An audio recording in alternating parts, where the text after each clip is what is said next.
Ladies and gentlemen, welcome to the program. Thank you for being here. Those of you that have already piled in, I appreciate it very much. If you got a chance, make sure you hit that like button. And if you're new, please subscribe. Um, I got a lot to talk about here. I'm going to go through my little spiel and then I'm going to open it up for people to join and tell me what they're thinking. Now, um, it's a touchy subject because I don't want to be just beating on somebody after when they're down, right? And Tua Tagovailoa has been our quarterback for 6 years, and in those 6 years, I've done nothing but hope and want for him to do well. So I wanted to start by saying that to say that I've never been a hater really of anybody on our team except for a couple players that, ironically enough, I've never hated one of our quarterbacks. I know that we have had some absolute doozies at quarterback, but not any that I've ever hated. Uh, there have been a couple players on this team that I absolutely did not like, but for the most part, I'm a pretty supportive fan. Okay, and when they're playing for this team, I want success. Um, Gator, Kosa, D Dub, Cat in the Hat, Jorge, all you guys, thank you for being here. Um, I I like I said, it's touchy. Obviously, you guys know the deal. You know what's happened. I wanted to get on yesterday and cover all this, but my schedule just didn't allow it. So I figured I would get on today and we'd have a therapy session about it and talk about it, and we'll go from there. Tua Tagovailoa has been reduced from starting for the Miami Dolphins and is now our number 3 quarterback, our emergency quarterback. Um, a lot of us kind of saw this coming. Now, I am not going to sit here and bash on Tua. That's never really been my style, just to blatantly just hate on somebody. I'm not going to do that. What I am going to do is talk about why I think it happened and what kind of led up to it. Um, I also want to preface. A lot of people like to say I want to preference this, but that's not correct English. I want to preface this with um, that I am not perfect, and in no way do I ever pretend to be, try to be. I accept the fact that I fall short of the glory of God. Okay, I am never going to be perfect, and I don't expect anybody else to be either. Let alone a quarterback in the NFL. I don't expect that. So when I talk about the reasons why I think Tua is not our quarterback anymore, it's not to hate on Tua, and I'm not like other people that are just going to hate for no reason. I do like Tua as a person. I like him as a player. I supported him. I wanted him to win. I wanted him to do well for us. Right. I've never been a Tua lover either.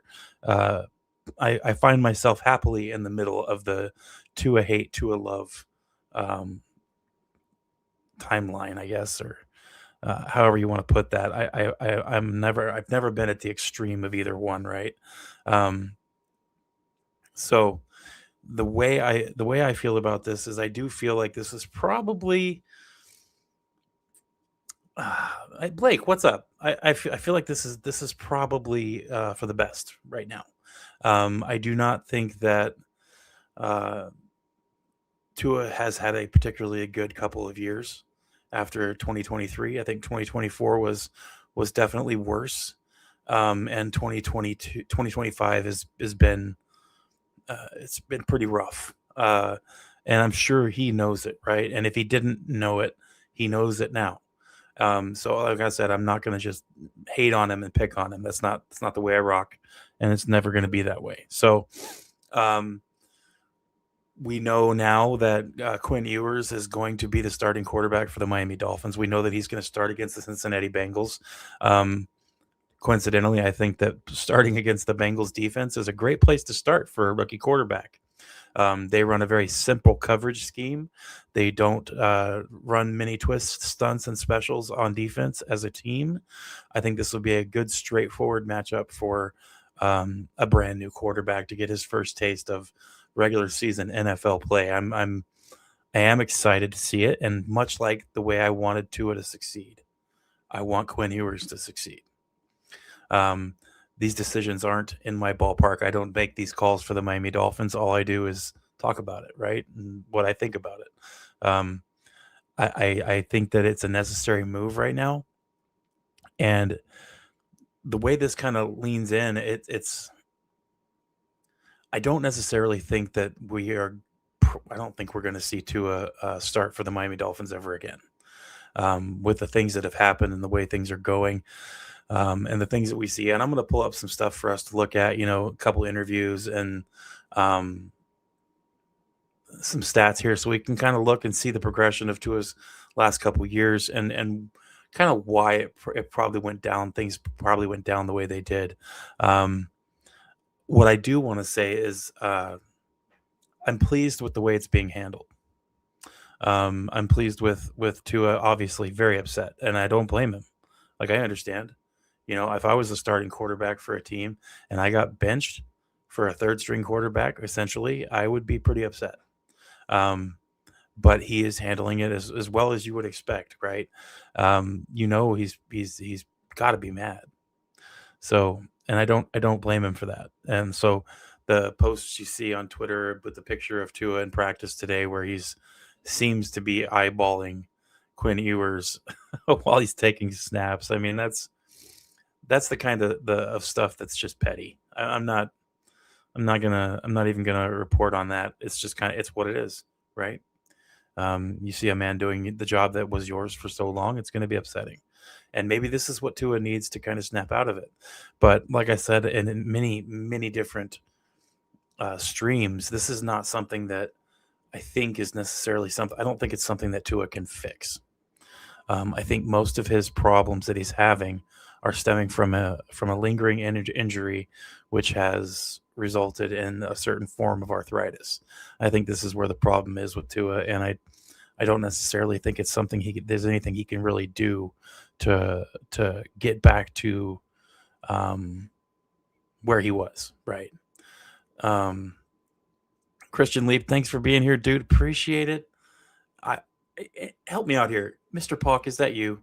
I can never remember what it says your name is on here.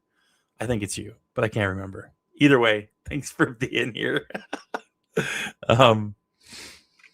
So I'm going to throw this up here in a second, the link for everybody, and I'll pin it to the top so that we can get going here.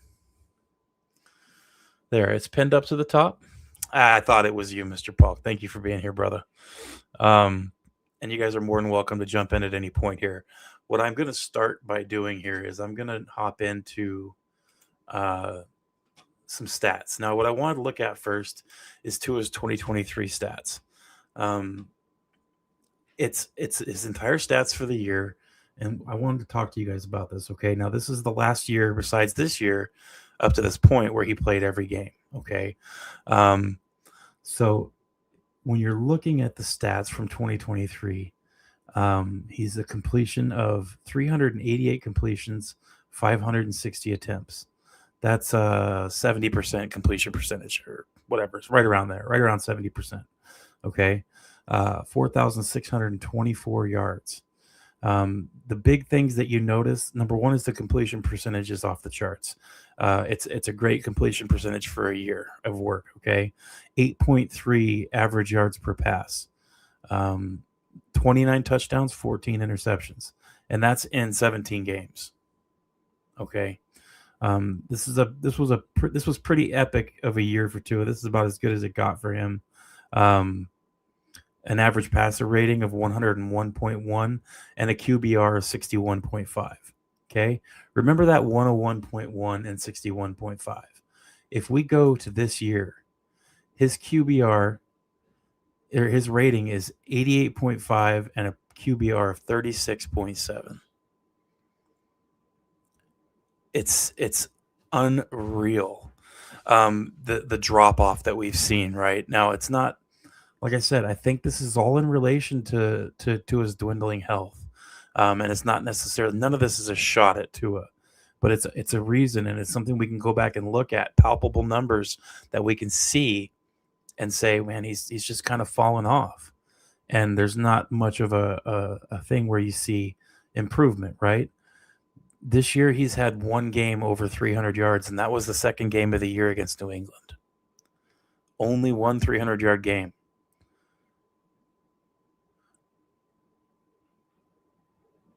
He's had 7 games under 200 yards this year. It's just been a very rough year for him. He's down to 6.9 yards per pass, a passer rating of 67%. And the big thing that you see, obviously, is 20 touchdowns to 15 interceptions, leading the NFL in interceptions this year. These are hard things to come by. Sacked 30 times. It's not great. He was sacked 29 times in 2023. That's for 17 games, not 14. And keep in mind, this 2023. The line is not an issue because this is something that has been an issue the whole time. We've had gaps in our offensive line forever. Okay. It's been rough for Tua, and 2024 is just in between those other two stats.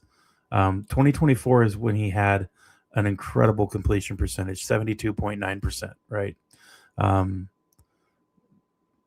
19 touchdowns, 7 interceptions. So in a lot of ways, 2024, he had a good year. It just it didn't work out as a team for Miami.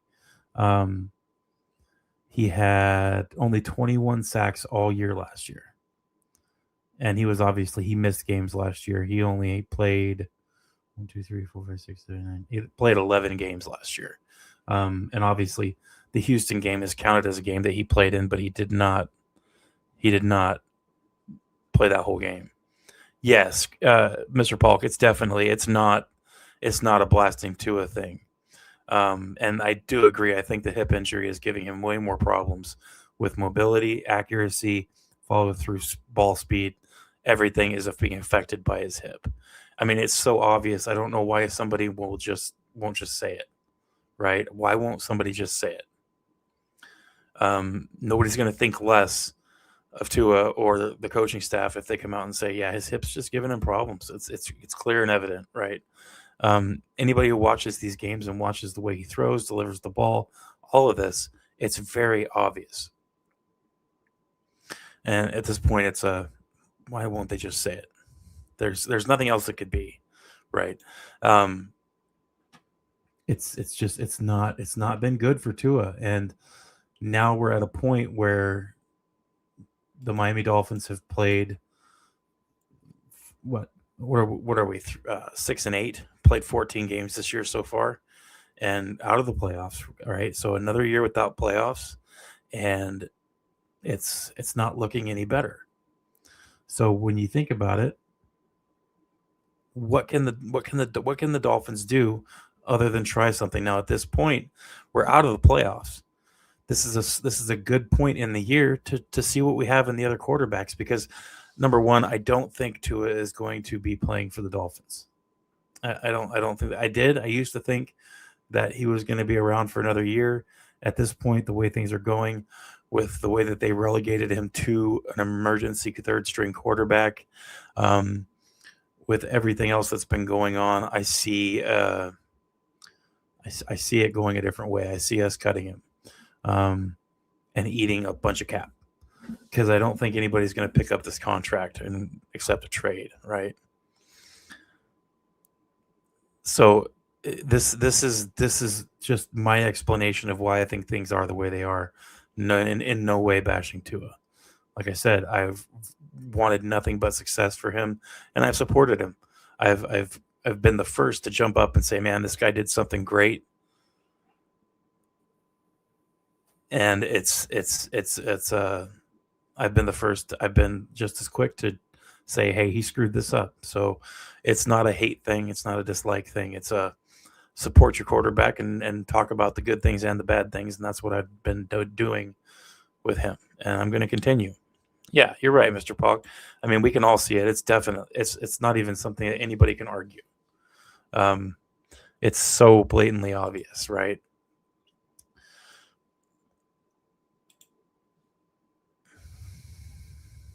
That's the big thing for me, and I've talked about it a bunch, right, D-Dub? I've talked about it how a lot of these balls that have been thrown have been turnover worthy, and I know that's something that's just recently started getting tracked and turned into a stat, but that's a very telling stat, and that's one of the big issues that I have is that there has been so many turnover worthy plays.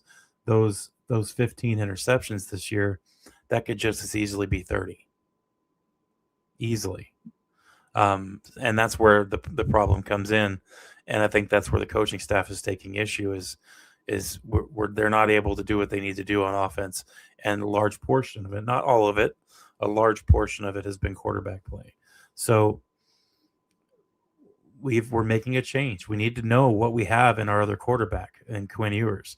You kind of already know what you get with Zach Wilson. Okay, there's a sample size with him, not with the best team, but there is a sample size with Zach Wilson. You can see.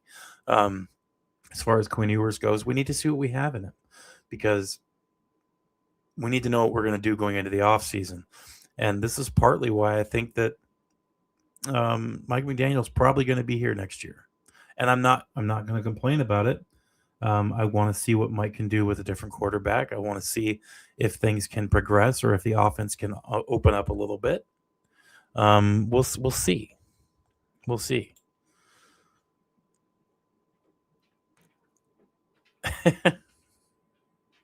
I don't think that's going to happen. That would be nuts if he wound up in Minnesota. But we have Quinn Ewers coming in. Quinn Ewers does have some qualities that are desirable in an NFL quarterback, and we can see how that grows with the team. The first step is this first game, and here's my big thing. By the way, the link is at the top of the screen. It should be. I think I put it up there. You guys should be able, or at the top of the chat, you should be able to click on it and join if you guys want to get in here and tell me how you're feeling about everything. Yeah, and you know what? You're right. And thanks for coming in. Appreciate it. If you're new, go ahead and subscribe. Throw a like down. Make sure everybody does that. By the way, that helps out a bunch. But thanks for joining, dude. And also, I think you're right. I think he realized he can't do the things that he needs to do, and I think he's very limited right now. And like I said, this blame doesn't go solely on Tua for every loss in this year, right? And that's not something that I'm throwing out here, but I do agree with you that I think that McDaniel has realized that he needs to do something different, and I think that what I do want to say is I want to give a kudos, a slight shout out to Mike McDaniel for doing what he needs to do, right? Let's see here. Let me see if I can get D-Dub in here. You in there, brother? Oh, I don't know where D-Dub went. He joined.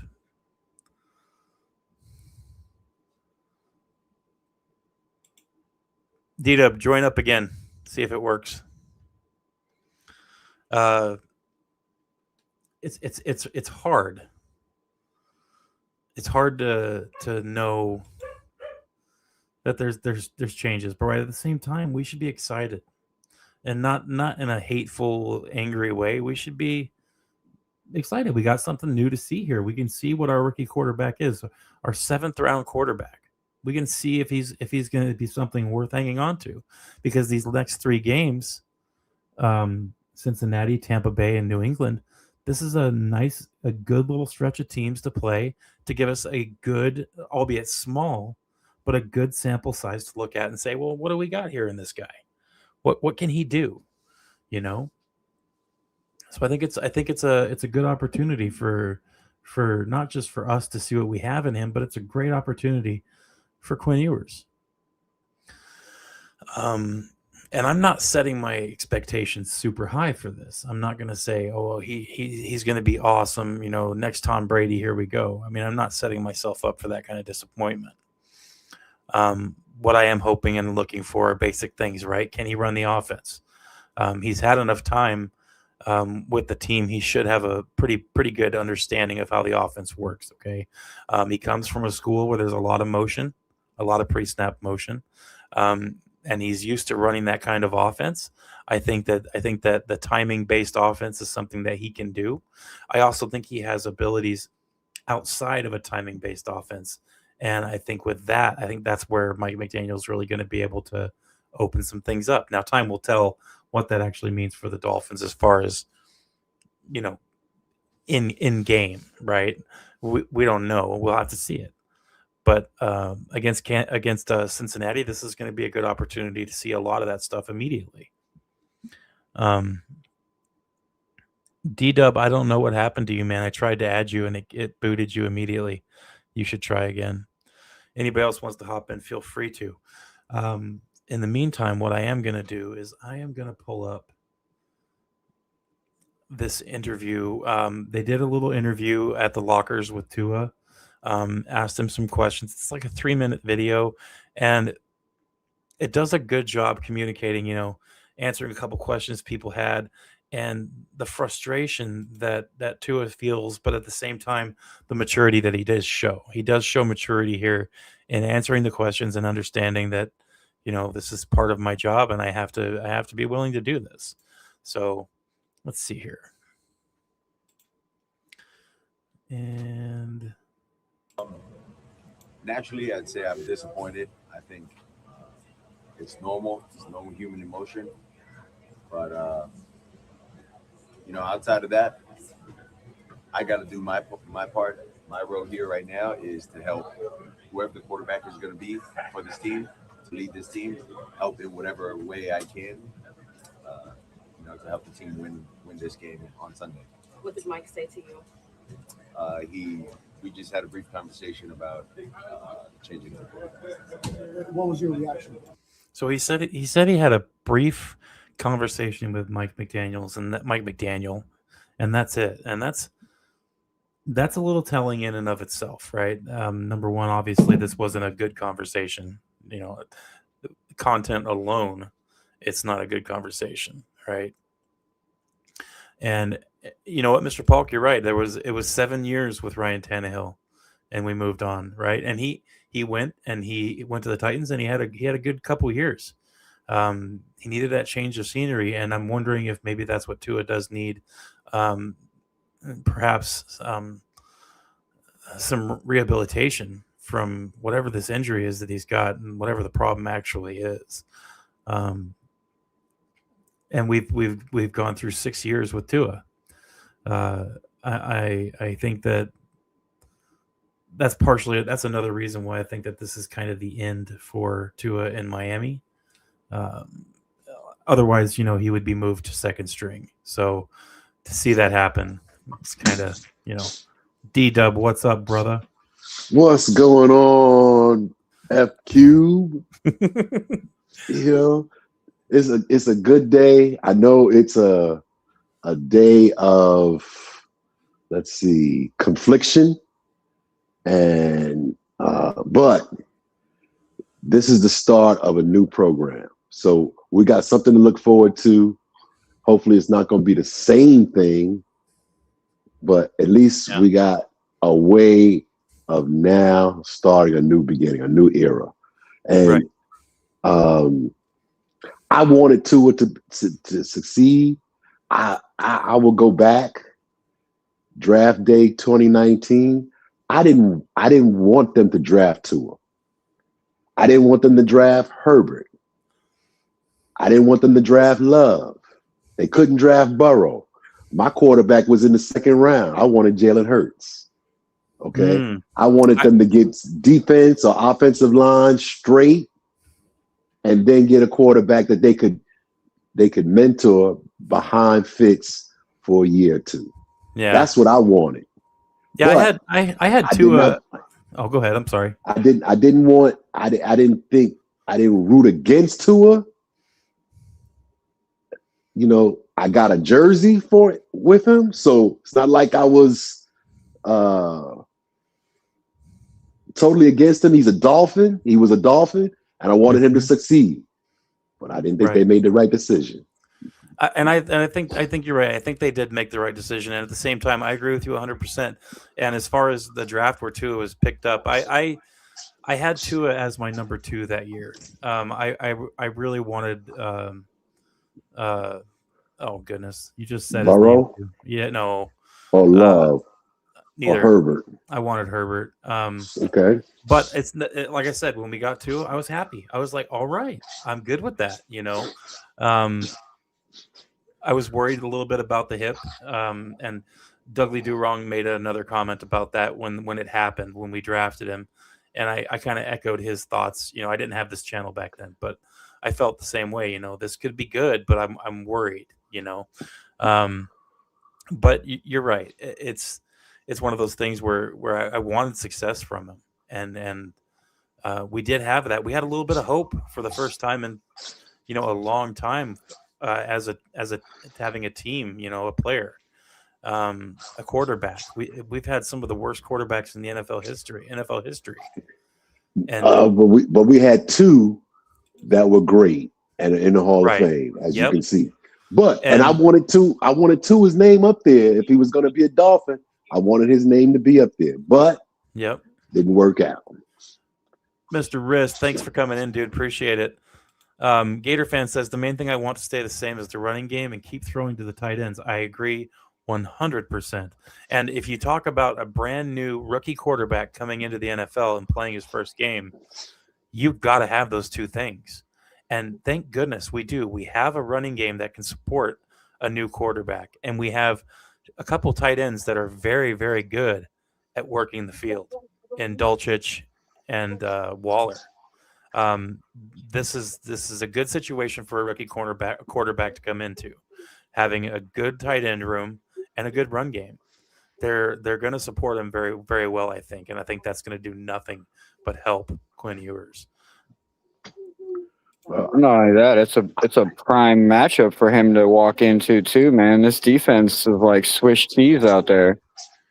I just want to see him control the huddle, understand the playbook, and show me that he can throw a 15 out, a 10 out, 10-yard out, 15-yard out, the deep out, 20-yard out. Show me that and avoid making the nervous, stupid play. Like that the quarterback who came in from Minnesota and just tossed the ball to the Seattle linebacker. I don't want to see those type of plays. Yeah, and what's the one passing route that you absolutely have never seen Tua throw? And it's not the deep out. Because every once in a while he will throw one. The thing that you never see are dig routes. We never see dig routes from Tua. So that's one of those things that I would love to see the very first game. Have him throw a dig route. Something where you really got to zip it in there fast or it's going to get picked. I want to see one. Yeah. So everybody who says that people are gloating over the fact, I'm not gloating. No, we're not gloating. Or that people are gloating, because this has been 3 years ever since he broke through his ceiling and had the year in 2023.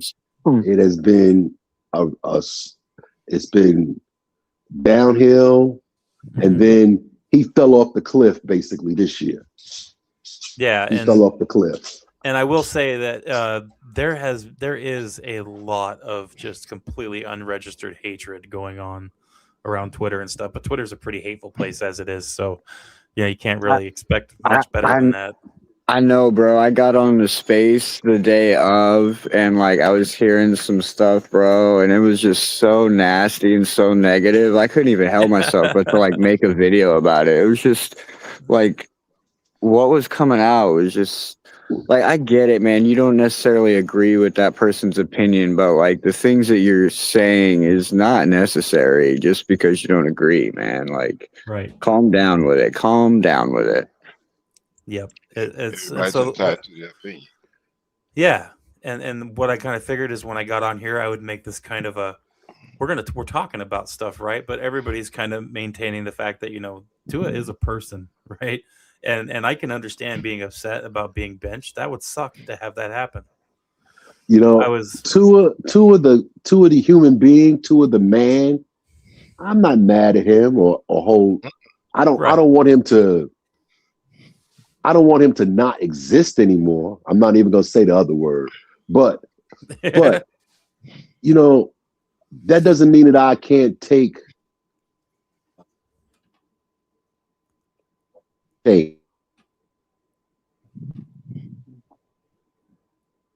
You're allowed to dislike him as a football player, but still like him as a human being. right. Like Yeah, that's a thing. exactly. Because in person, I'm not gonna lie. In person, I would shake his hand, give him a hug, and we may even become friends. But I'm say this. Uh, it's my situation with Tua is a little bit different from D Dub because I watched Tua at Alabama, Right. and I like what I was seeing. Okay, and I knew about the hip injury, the ankle injuries, and also concussion. But when we selected him to be our quarterback, I was happy with that, and one of the first things I heard that made me feel happy also was that he was going to sit out most of the season until he fully recovers, and then that call came from the top the top the top.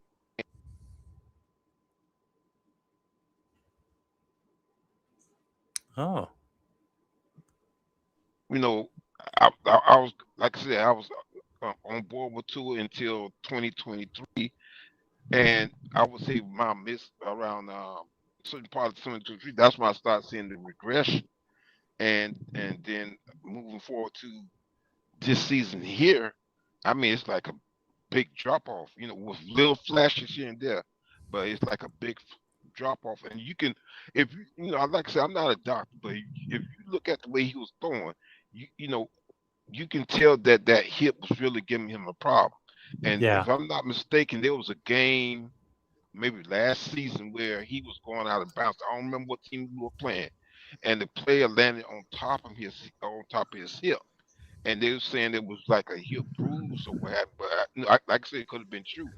But Yeah. one of the things I'm starting to understand, and through my ex-wife, also the Pouncey, one of the Pouncey brothers that we had, is that when you sustain a hip injury, it's hard to sometimes it's hard to recover from that because that sometimes that could be a lingering situation that doesn't get better. Yeah, it's a trauma injury, so it ends up, you can get a lot of long lasting effects afterwards. Joe, I see Right. you down there, man. Check in, brother. What's Hey, up, how you Joe? guys doing? I'm just kind of chilling in the background because I'm making some chili.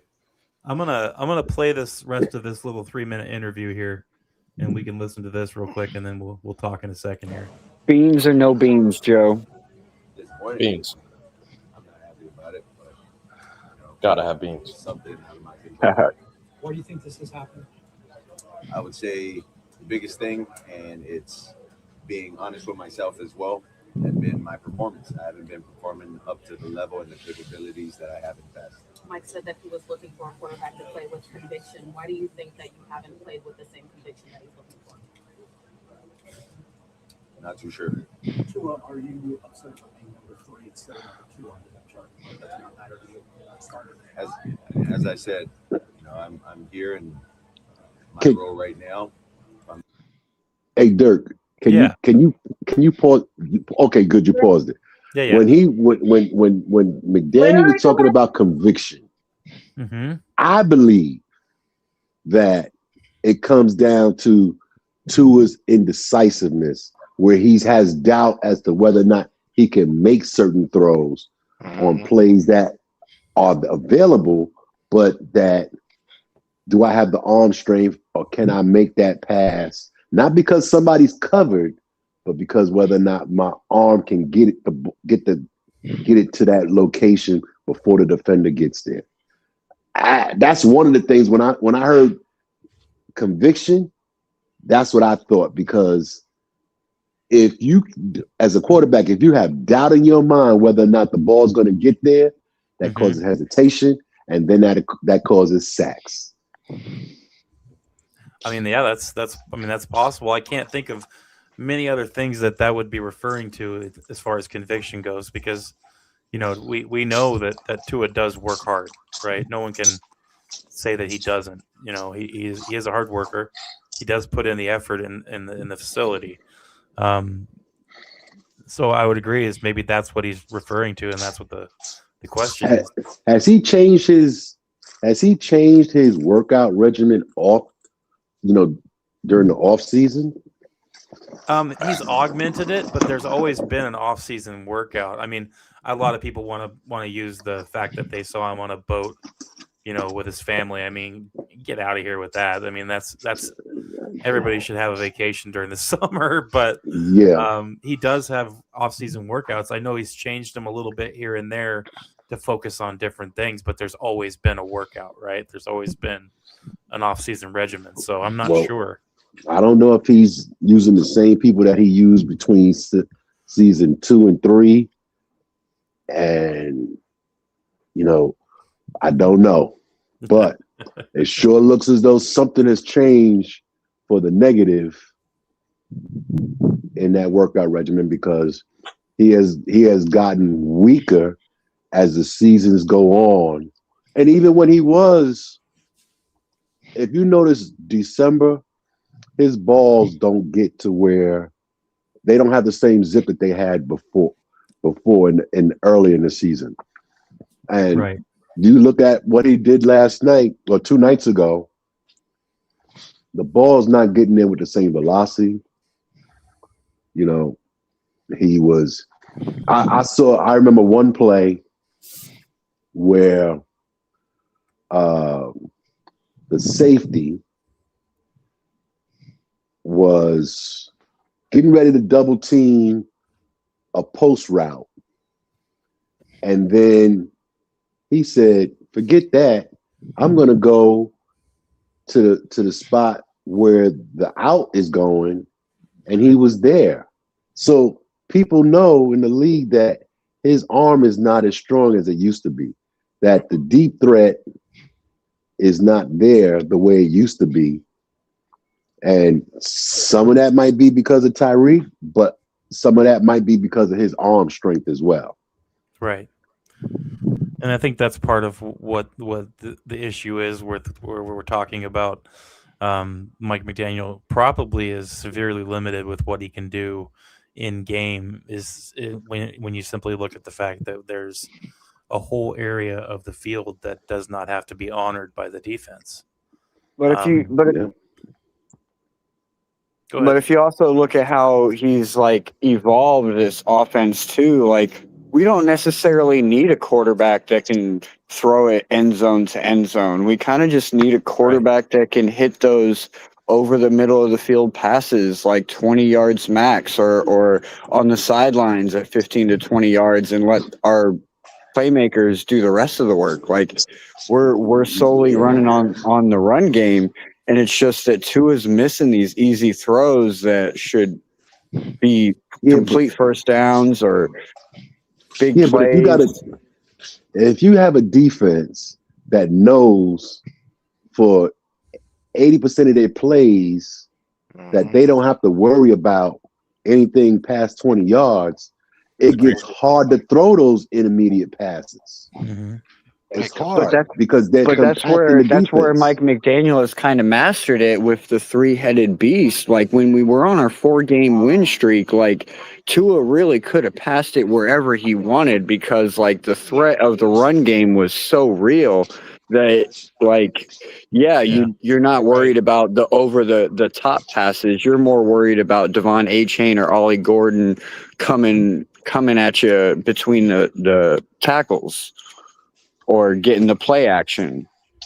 I think you want to have both. You want to have both, the defense respecting both things, deep ball and the getting fooled by the play action. You don't want to give the defense that type of break, because just as you've seen this past Monday, when a team has a good defense, they will scheme it to where they can take away the run and the intermediate at the same time knowing that you can't throw deep.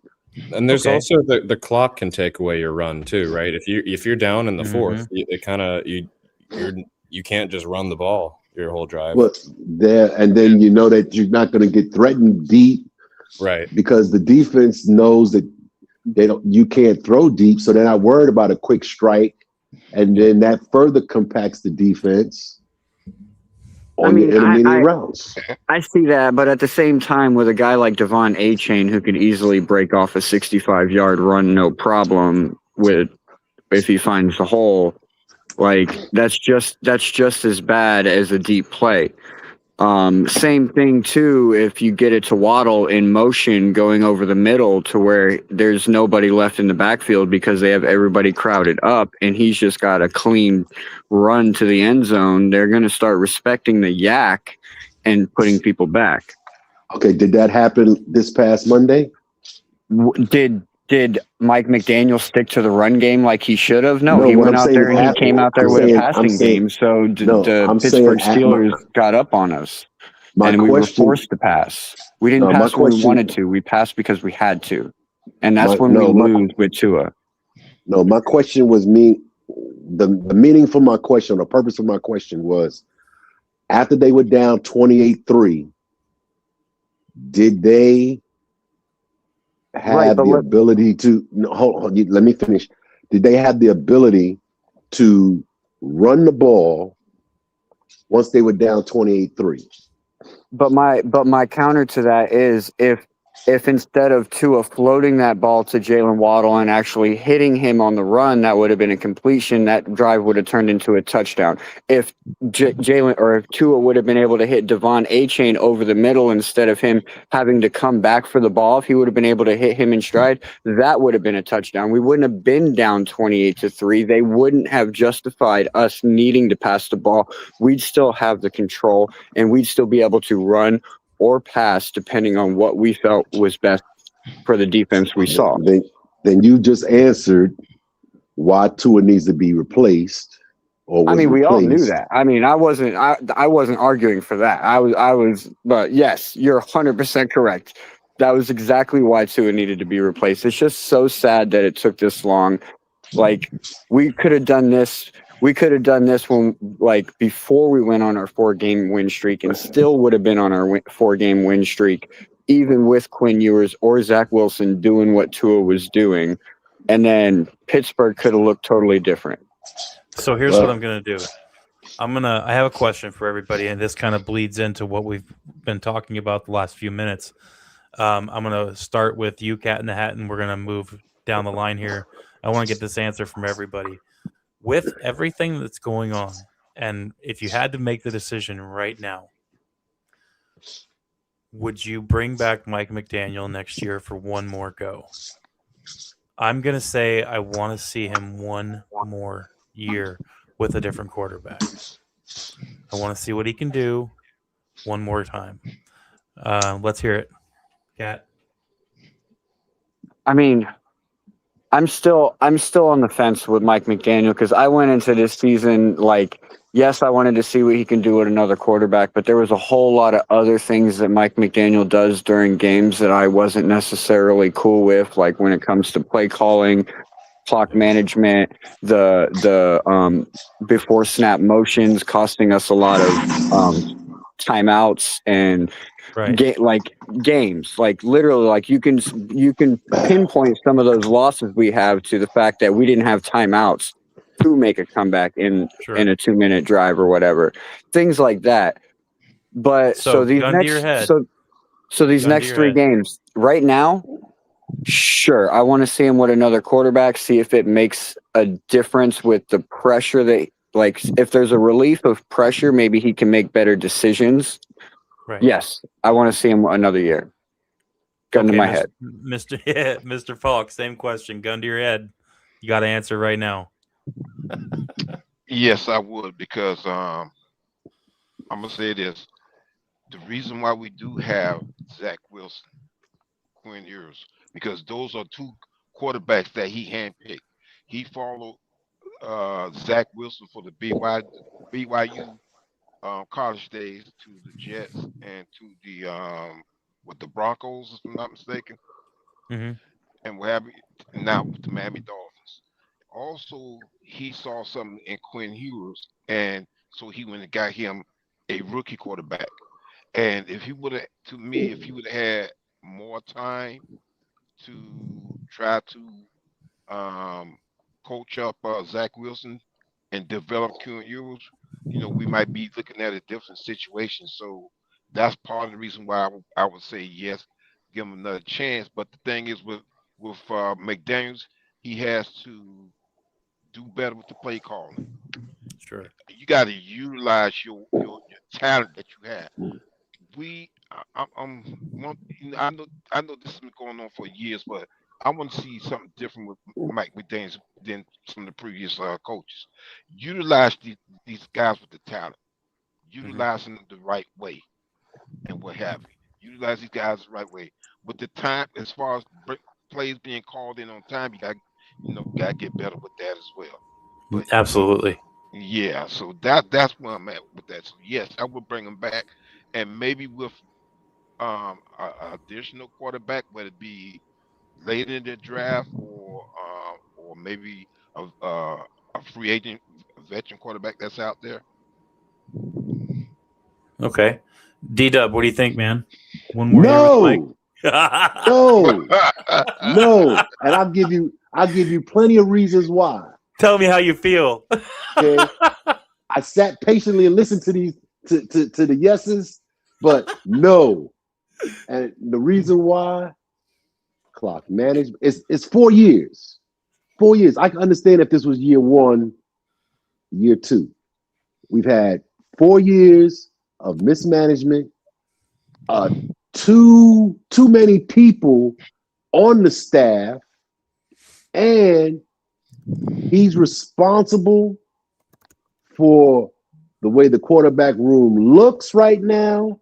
You got a backup. You're paying $6 million, and you don't have faith in him to back up anything. And with all the quarterbacks that were chosen, you chose another off-injured quarterback to be your third string, the rookie Quinn Ewers. Now, I hope he doesn't have the same type of career that Tua had with injuries as a professional. But again, an oft-injured quarterback was chosen by this franchise. Yeah. No, I don't want him anywhere near picking quarterbacks. His staff is too bloated, and they still can't manage time with all the help that they got. They got like 3 offensive coordinators by titles. And him as the head coach, he's serving as the offensive coordinator. No. Okay. No, I've seen enough. All right. Joe, what do you think, man? Those are all pretty good points. I'll say this. With my heart, yes, I want him to return. The odds have been against him with our QB. With my head, no. The odds are still against him next year. And there's also like 5 major things, like what Kat was saying. There's definitely some other elements of his coaching that you want to see more out of, like the time it takes for him to get the plays in. And I don't know if he's necessarily like fully responsible for that, but he's not animated on the sidelines. You saw Tua get taken down by the side of his helmet last week. And you would expect to see your coach enraged, calling the refs over, yelling, screaming. There's nothing from him. The press conferences I can't even listen to them. So there's a lot of things about like why, like my head, and in my head, I'm just thinking, looking at our calendar next year, the divisions we play, the NFC North, the AFC West, he has no shot. I mean, at best, I'm seeing 6 wins. Yeah, it's going to be a rough one. Yeah, I'd rather go ahead and get a new guy in, let them, get the new GM, get the new coach, and let us begin that project, which will be a multi-year project. I'd rather go ahead and start it now while the odds are against him. Okay, hey, Frozen? Yeah. Bring back Brian Flores. They should have never fired him in the first place. This is even more proof that they were wrong. Bring back Flores. we got to remember one thing. I'll say this really quick about Flores. Like I don't hate Brian Flores, but at the same time, I really want to point out the fact that this was not. And then we got to get to this question because I want to talk about this. But we got to talk about Brian Flores really quick. Let me just mention when everything was going on with Brian Flores. A lot of us are quick to forget. The Tua thing was a very small part of the issues with Brian Flores. There was an entire coaching staff that was boycotting him. It wasn't just Tua. Almost all the coordinators, almost all of the assistant coaches, literally could not stand to be working for him. There was a bigger thing with the coaching staffs than there was with Tua. Now, recently, the Tua thing became a lot bigger, right? And I'm not saying that Flores was right or Tua was right, but the part about Flores that bugged me was that the coaching staff didn't want to even do anything with him. And that's why the head coach has the right to fire who he wants on his staff. These are people that he brought in. And they were winning with him.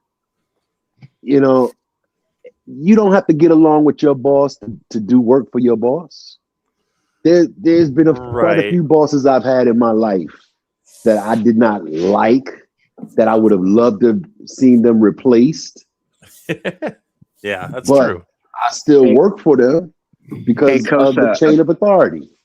Apparently, he's done a lot of moms. So this question, Cosa Nostra says, can someone please be honest and tell me what Zach Wilson has done? He's on his third team, discarded by Sean Payton. What do fans see that a Super Bowl winning coach didn't? Well, I'll start, and then we'll just move down the line again. This one will start with Joe after me and move backwards.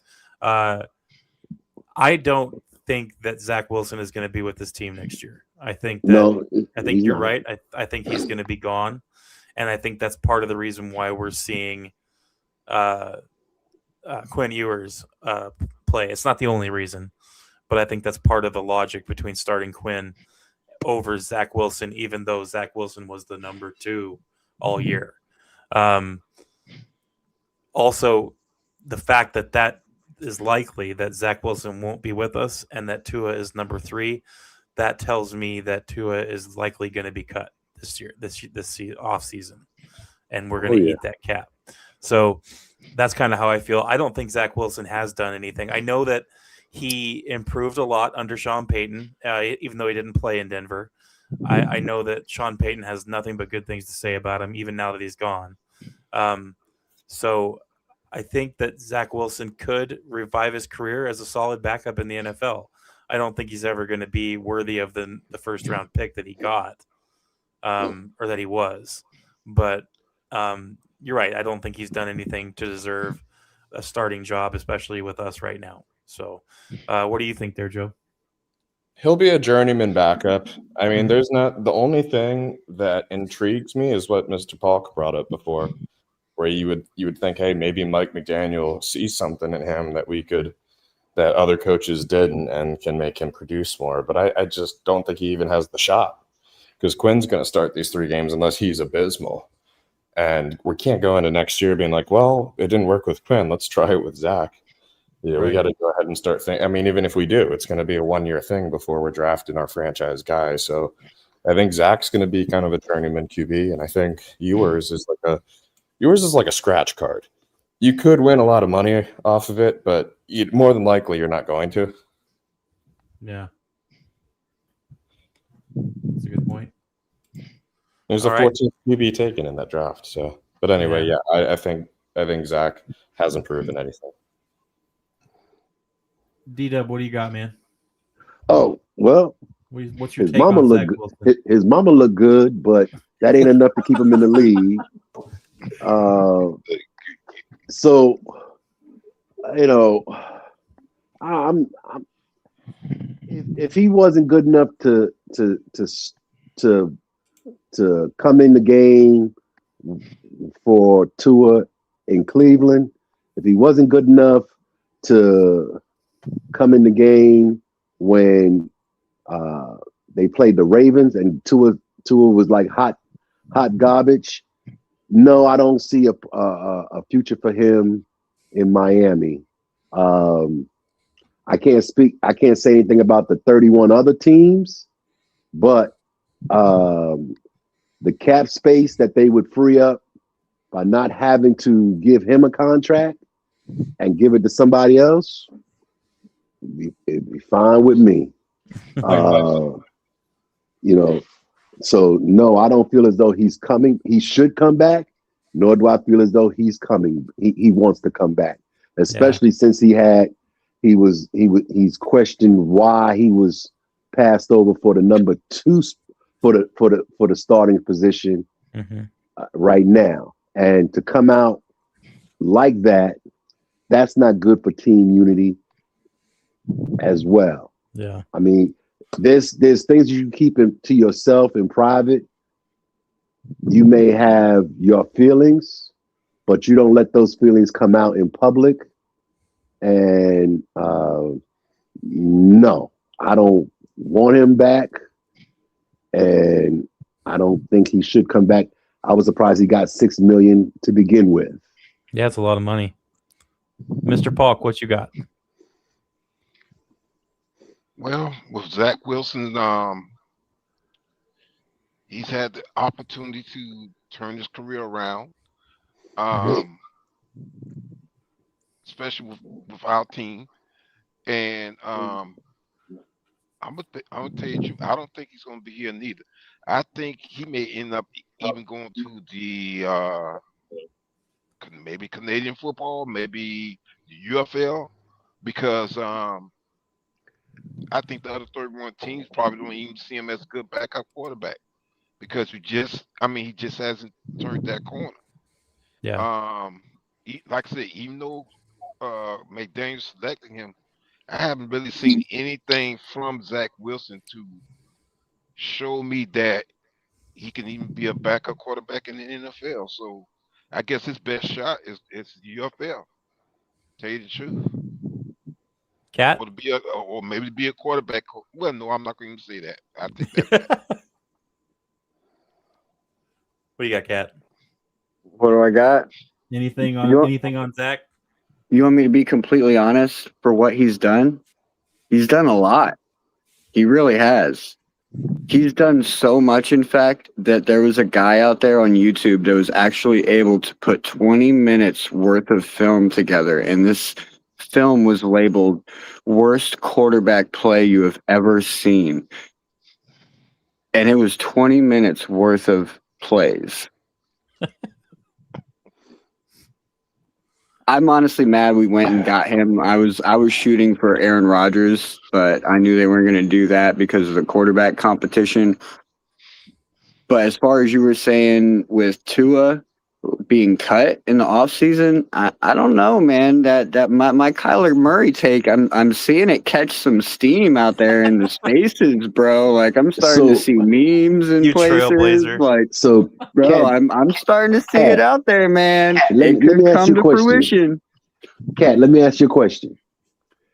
If you were with someone and you were working with someone and they were your subordinate, and then 2-3 years down the line, that person comes back in association with you, and now they're your boss, or they're ahead of you in the chain, how would you feel?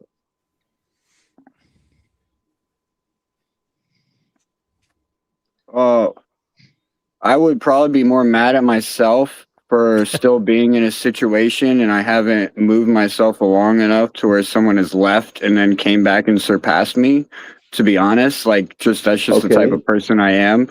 I've always been an overachiever. So now, what happens now if you have overachieved in that 3-year period and yet someone is put ahead of you as well? Now, how would you feel? Because that's exactly how I've actually been in that situation, and I left. I just went to another company, and I'm on to bigger and better things.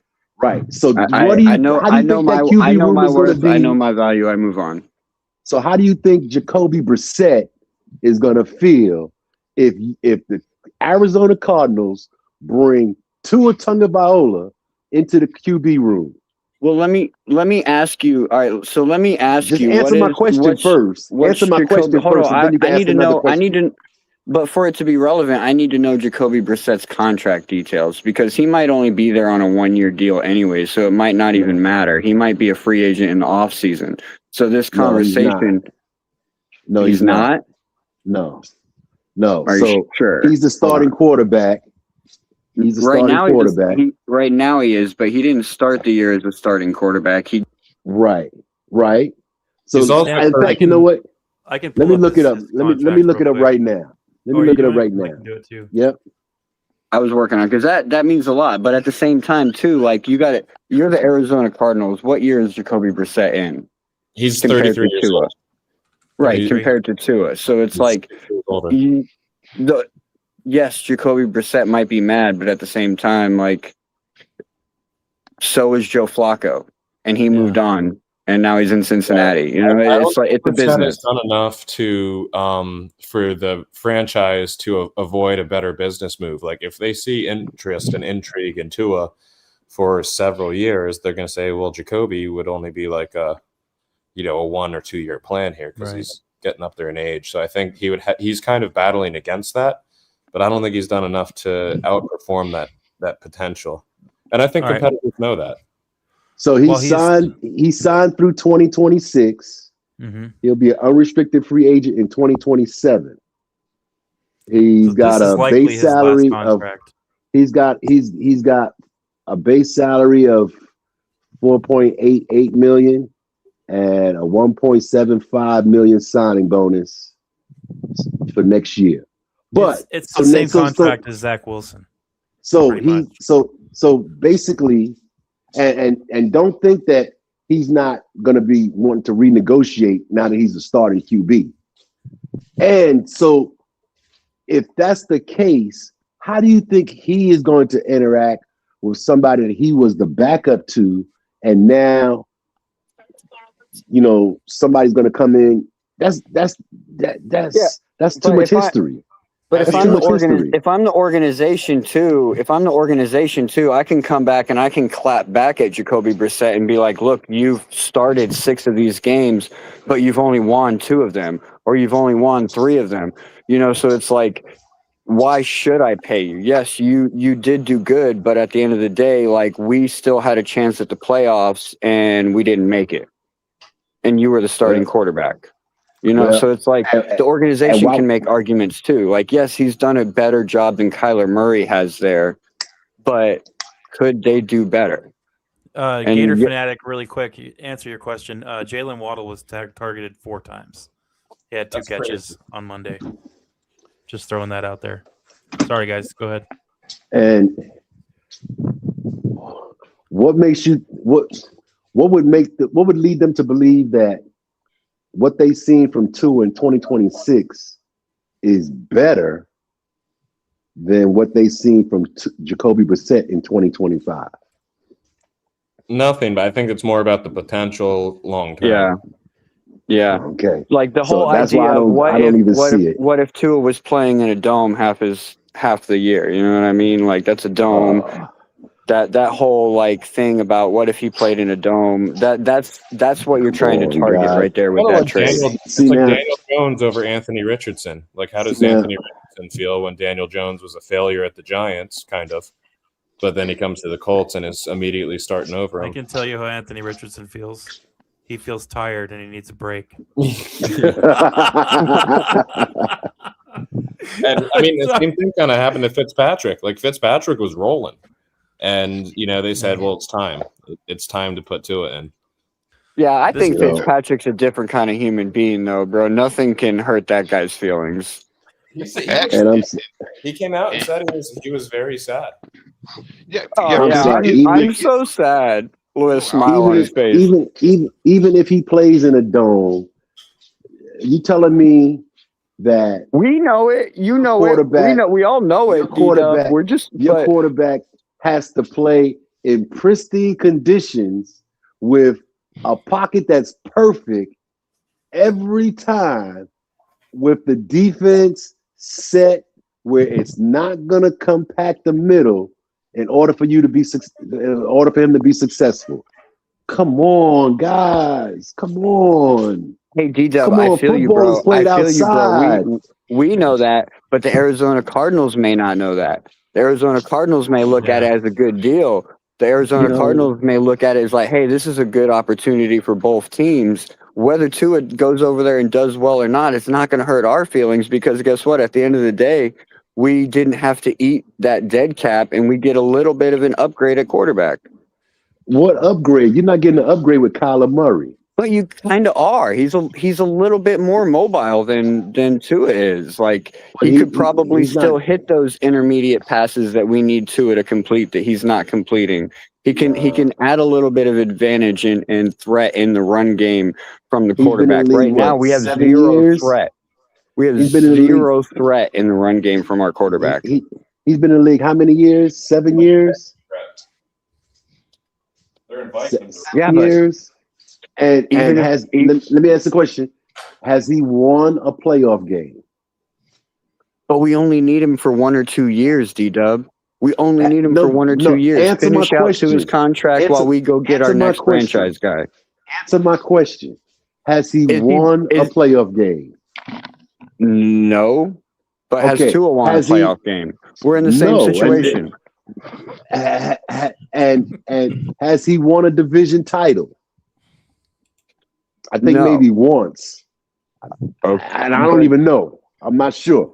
So why? Okay. Yes, he's maybe more mobile, but he comes with some of the same limitations.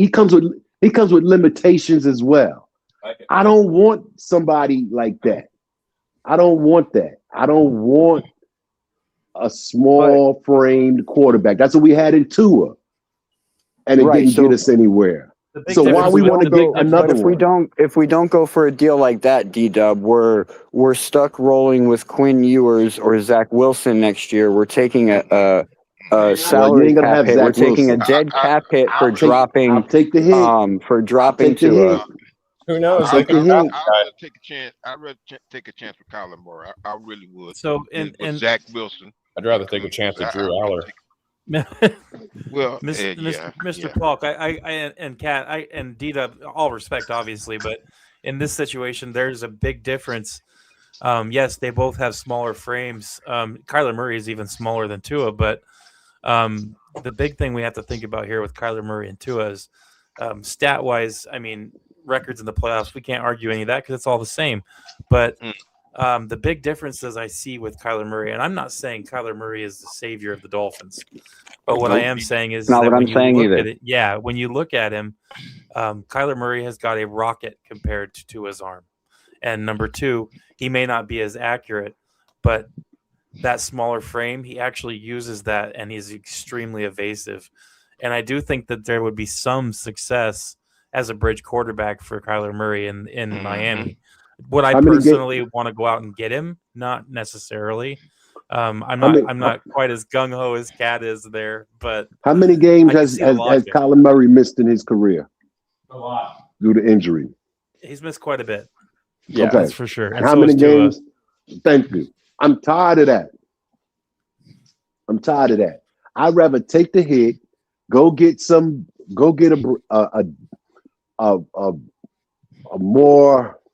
a less fragile quarterback. Okay. Take the cap hit and roll on to 2027. I hear D-Dub, but what free agent veteran quarterback would be available? I don't know, but I'll look it up and see. Possibly Kirk Cousins, but we might not be able to afford him. Yeah, we'll be the next team to give him $100 million.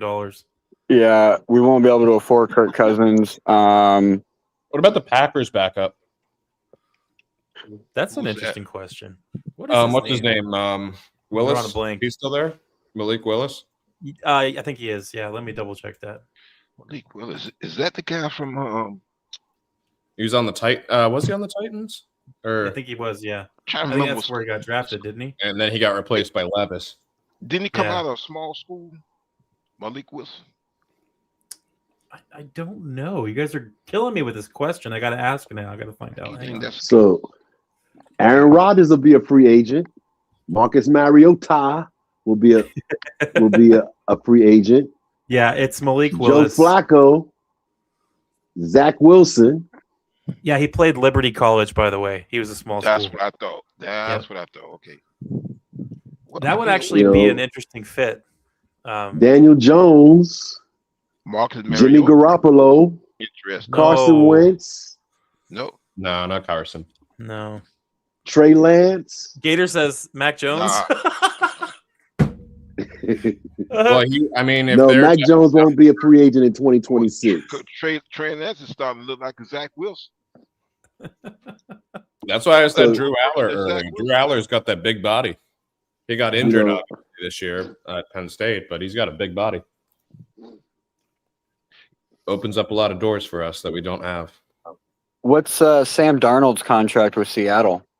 Oh, he's got 2 more years. They're going to keep him around too. Hey, man, Malik Willis in preseason this year went 3 for 3. No incompletions, just saying. Oh, man. And 1 touchdown. Huh? It's 6-7 Seattle right now over the Rams. Oh, stop it. 6-7. My goodness. Are they wearing their new jerseys? Seattle? Both are. I think both. Oh, are nice. That's cool. The Rams are wearing that like black jersey. I don't know if it's the the Rams got the blue jerseys on. Their regular jerseys. Black and blue. The blue and yellow. Yeah, Joe, and Gator agrees too. I would actually be pretty interested in, maybe not for like a career quarterback for Miami, but certainly a quality bridge quarterback. I think Malik Willis would be a good fit for us. Yeah, definitely an interesting one. Yeah. Yeah, but now that brings up the question: will we keep Mac McDaniel to try to see what he can do with a Malik Willis? How you say his name, Willis? Yeah. I personally, I feel like I want to see my Just McDaniel asking. one more year. I know he's got a lot to work on. Obviously no one's perfect, but I would like to see one more year before I'm sold on looking for another head coach and another offense and all the stuff that comes with it. I agree. I just feel like the odds are against him with what we have and what we're Right. going. How about if they go out there and make a trade with the New York Giants for Jameis Winston and have him as a bridge quarterback? I would take Jameis. I would take Jameis for sure. Post Okay. LASIK, yeah. It's meh for me. Hey, he played He'd be an pretty upgrade. good. He'd be an upgrade for Tua. He's definitely durable. He'd That's be an for sure. upgrade for Tua. He'd be an upgrade from Zach Wilson, and he's got plenty of experience with different playbooks, Yep. so he can come in and handle most things. Now, And I before think you we're all get to under the Giants, agreement. We don't need a guy. We don't need a guy that's going to be a superstar. We just need a guy that can be efficient. right? Yeah. And he'll probably make a good bridge quarterback as well. If I'm not mistaken, wasn't he with the Browns before he went to the Colts? Yeah. Yeah. Yes. Well, he's now with the who you talking about? Jameis Winston? He went to Right. the Giants, not the Colts. Yeah. He went to the Giants. That's what I thought. He My bad. went to My the bad. Giants. What about Andy Dalton? No. Hard pass. What about It'd be Me good personally. to have a QB room with what whoever. about Carson Wentz? I Nope. don't know. I right now what I'm looking at right now, I mean, and I'm sure you guys are kind of thinking the same thing. I can't speak for you, but I really want to see what we have from our 7th round pick. And Well, beyond that, Yeah. I mean, But there's But going to be openings this offseason for us to find somebody to make it through if we feel like it's not worth it. But what if, I'm just saying what if, mhm. what if we go out these last 3 games? I'm not saying wins and losses, But what if we see quality play from a rookie quarterback? What if we see something, a flash in the pan, some special? Do we go out and look for a quarterback when we really probably shouldn't? Oh yes, I still think that you go out and look for one to add to the staff, no matter who's the coach and But no matter maybe not a starting bridge style quarterback if we have a rookie that maybe might pan out. Well, that can only be answered after this three game, showcase. But if let's say he is, let's say he is what Ewers is going to look bad. let's say he is the cat's meow. All right, you still got to go out and get another. You still got to go out there and get two quarterbacks. Sure. Yeah, absolutely. You still got to get two quarterbacks. Yeah, because Zach Wilson is gone. Now you can draft somebody in the 5th, 6th, or 7th round. Sure. Fine. You could. To me, unless they're willing to package both Waddle and A-Chain with their current number 1 to move up, and this is only if they blow all 3 games and maybe get the number 7 or number 8 pick to be able to move far enough up to go into the 3rd spot or the 2nd spot where they could get a quarterback.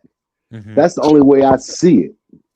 Because if you're not willing to do that, and you may as well wait to the 5th, 6th, or 7th round to go get a quarterback if one's available that meets your style. They could do that with the Giants. They could have Giants would probably love to have Achane and Scatterboo as a 1-2. They need another receiver anyway. I got crazy though. What about making that trade for somehow for Shedeur Sanders? Hey, you could do that too.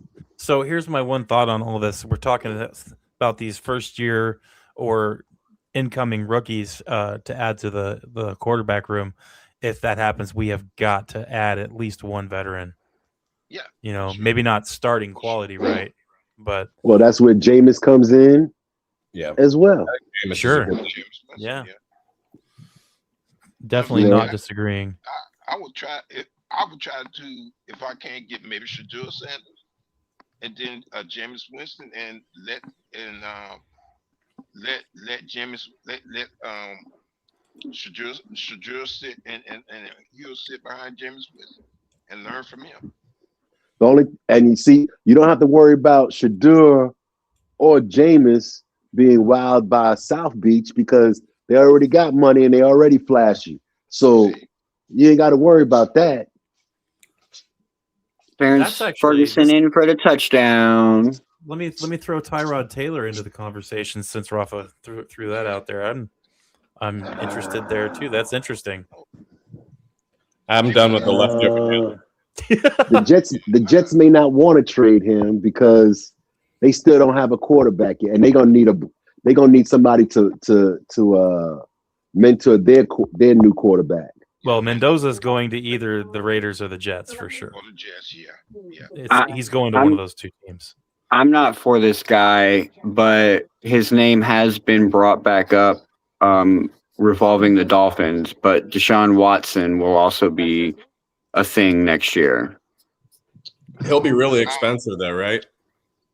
Most likely. And then now what's guaranteed. He's starting to be injury prone too, if I'm not mistaken. George says it's not enough time to evaluate QB Quinn. If he goes 3-0 with stats of 875 passing yards, 8 touchdowns, 2 interceptions, I still believe you need him to at least play 10 games. And I agree. I think that it's not enough, but it's a start, right? Especially since his first game is going to be against Cincinnati, which is going to really pat his stats, possibly. Sure. I think it's the perfect spread of 3 games. Yeah, and that first game especially, that's a perfect opportunity. You look at a defense they don't stunt. The defense is very simple in Cincinnati. They play very straightforward. They don't disguise coverages. I see a possibility of a good game for his first game of the year. So, they're probably the only secondary who's had more injuries than the Dolphins. So that's why they can't really disguise a lot of defense because everybody's new. Look at this, and he's right. They actually did say this. Deshaun Watson is starting for the Browns in 2026. That is mind-boggling to me. Oh yeah. Well, they got to see what they got. He's still under contract, and the thing is, the difference between him and Tua is that at least we've seen what Tua is and can make a decision. They haven't really seen what Deshaun Watson is. I think he played maybe 1 or 2 games before he tore his Achilles. Deshaun Watson is bad decisions mixed with injuries, mixed with a future prison sentence. I mean, at this point, I can't fathom why they don't just swallow it at this point. Well, again, because his stuff is fully guaranteed, so yep. They may as well see if they got something. They go roll with them, and see that gives us an opportunity to maybe go out to Shadell Sanders because you got Deshaun Watson, you got the quarterback Dylan Gabriel. Who else is on that? Nah, that's it. They got rid of Pickett and they got rid of Flacco. Oh, okay. Yeah. Okay. And you're right, Mr. Polk. I would not say don't do it. I mean, I think that you got to do your diligence. I would at least kick the can on Shador Sanders and see what they would maybe want to acquire him. They got a graphic up on Chris Shula. Everything has been defense. He hasn't had any role in his NFL career on the offensive side of the ball. So I hear people bringing his name up as a possible head coach. I'm hearing the same thing. Take that with how you want to take it, interpret it. If you want somebody who can be a defensive-minded coach, his resume fits the bill.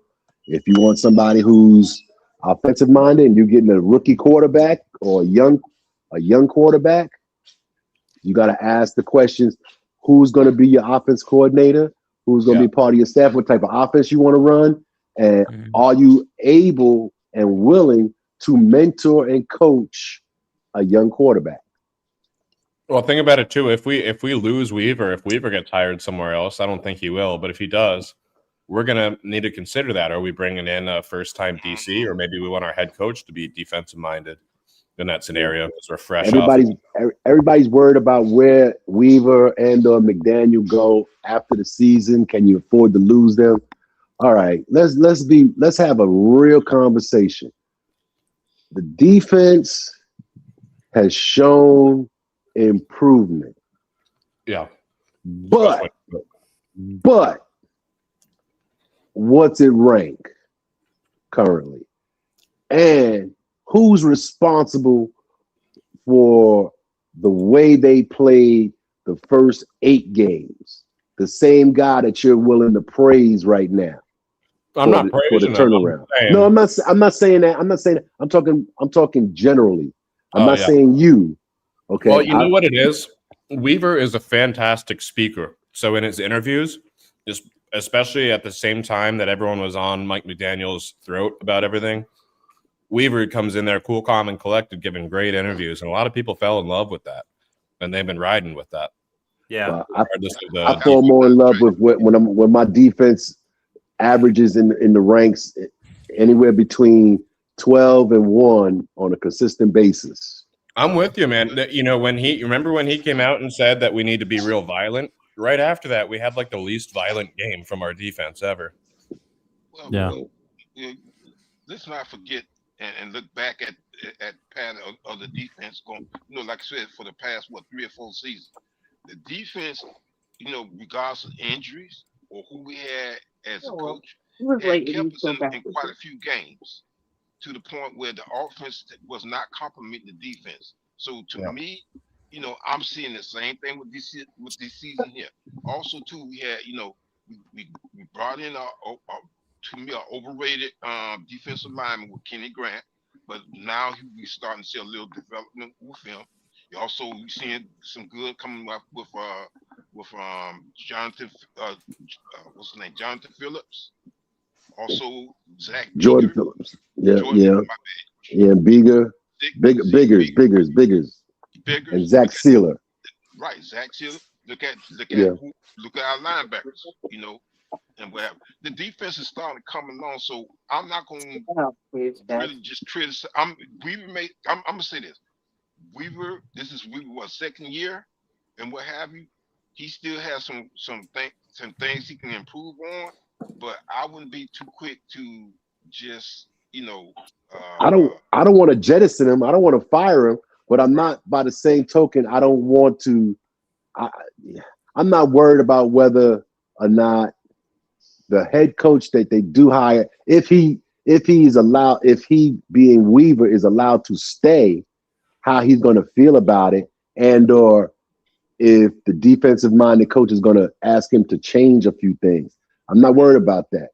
Okay, Weaver doesn't have that strong base to stand on where he can dictate anything to me. Yeah. I wanna defend the Dolphins defense.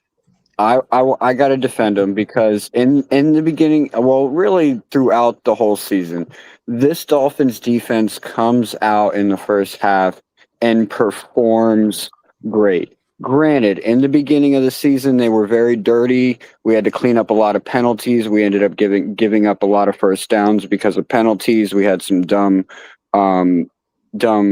kicking penalties that shouldn't have been there, and things like that. But when it came down to it, in the first half, our defense was always doing its job. It's a matter of the offense was not able to complement it. So it's like they come out, by the time the second half rolls around, they're so beat up, they're so tired, they're so tore down, and their morale is just gone. It's like, bro, we're doing our job. We keep giving you the ball. We're giving you 3 and outs. We're giving you short field, and you can't produce nothing with it. Well, So how much do you want from us? Hold on. Let's have some revisionist history here. Game 1, they did not get any takeaways in the game against the Colts. In fact, they didn't have takeaways for a quarter of the season, I believe. Yep. Okay. Secondly, they were down at halftime in that Colts game, like 23-3 or something like that, or 20-3. So I say that The Dolphins' first because turnover was week 2.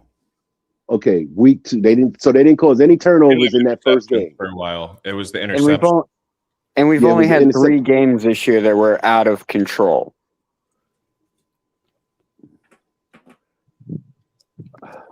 Well, I think part of that is also lack of offense. Like if we're not at the fourth quarter is a wash, if they're just running the ball, running the clock out, and we're not having shootout games. And like I said, in the beginning of the season, don't get me wrong. Yes, the defense did cost us a lot because of the penalties. Like there was a lot of penalties that kept drives going down the field, which allowed the other team to put points up on the board. So there's that. But at the same time, like the offense wasn't helping at all. So the defense just gets wore down. And in the fourth quarter, we're getting our butt whooped. Happened in the Patriots game, happened in the first Buffalo game, happened and go on, man. Yeah. Okay, so here we go. I'm going to do a couple questions here. We're going to do quick fire answers, okay? So give your quick answer and we'll move to the next person on the list. First question. Is Tua a member of the Dolphins in 2026? Or next year? No, I think we bite the bullet. Okay, D-Dub?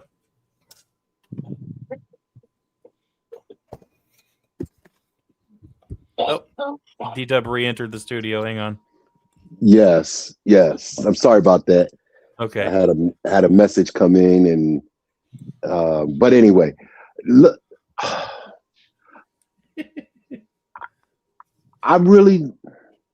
Okay, you think of it like this. What was the point totals they gave up the first 8 weeks of the season? Look over the schedule and tell me that. New question. Huh? No, you get a We question. have a new. We're on to a new question. Yeah, Yeah, we're on. Oh, these okay. I'm sorry. These are quick fire questions, so we got to get quick Okay, go. answers. And Sorry the first about one that. is to a member of the Dolphins the next year. No. Okay, so Right. Mr. Polk said yes, right? Oh, I said yes because of the way the front office moves. Mm-hmm. That's the only reason. I don't want Okay. to be on the team, but All right. this is the way the front office moves. All right. Next question.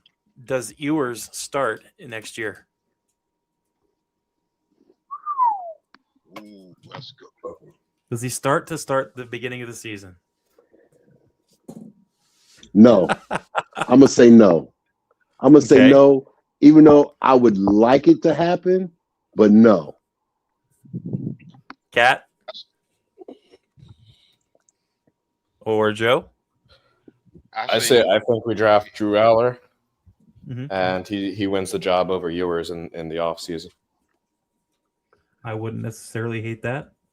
Okay. Next question. Over the next 3 games, true or false, or actually give me an over-under. Take the over or take the under on these numbers. True or false, Quinn Ewers, or over-under Quinn Ewers 700 yards passing for the next 3 games. Bengals defense, I say yeah. The Bucs have been kind of falling a little bit. The Bengals defense, and who knows, we might get a Patriots team with some benched players if they're locking up the 1 seed. I'm taking the over on that. I take over. I'll go with the under. Cat I'll takes the take under. I'll take the over only because there'll be a lot of garbage time in the Pats game, one way or the other. All right. Mr. Polk, what do you think? Over. Over. Okay. All right. Over under Quinn Ewers 6 touchdowns in the next 3 games.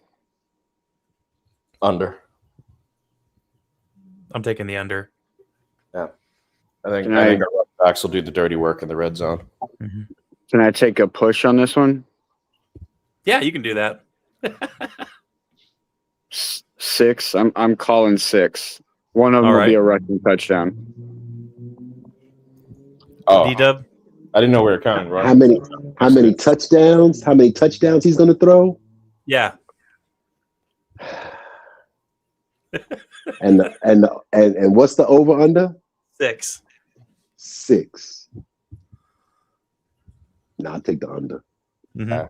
Mr. Polk. Is it just throwing Frozen? Passing, yeah. Oh, then under. Yeah. Under. Definitely Under. Okay, we're all in agreement there. All right. Here's the next one. This is a good one too. Over under 6 picks. Ooh. I'm gonna go under on that one. He's a fresh face. There's not a whole lot of time to prepare for him. There's only 3 games left. I'm gonna go under on that. I'll take the under on that too. I'll take it as well. I don't think we have any scary defensive backfields that we're going to be up against. I'm gonna say under because he'll probably be handing the ball off to A-Train, Wright, or Harley Gordon. Yeah. Yeah, same reason I took under on passing yards.